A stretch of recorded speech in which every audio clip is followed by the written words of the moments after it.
नमस्कार. दक्षिणात्य चित्रपटसृष्टीतून एक दुःखद बातमी समोर आली आहे.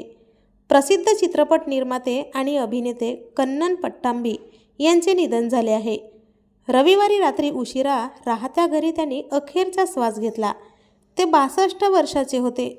त्यांच्या निधनामुळे चित्रपटसृष्टीवर शोककळा पसरली आहे. त्यांचे चाहते आणि कलाकार सोशल मीडियावर पोस्ट करत त्यांना श्रद्धांजली वाहत आहेत.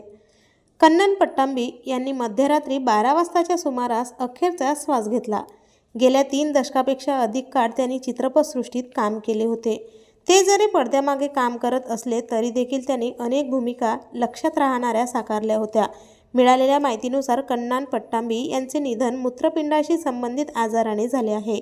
ते गेल्या अनेक वर्षांपासून या आजारामुळे त्रस्त होते. मात्र अखेर मध्यरात्री त्यांची ही झुंज अपयशी ठरली असून ते देवाघरी गेले आहेत. तर आपल्या वायन मराठी न्यूजतर्फे या सुप्रसिद्ध टीव्ही अभिनेत्याला भावपूर्ण श्रद्धांजली.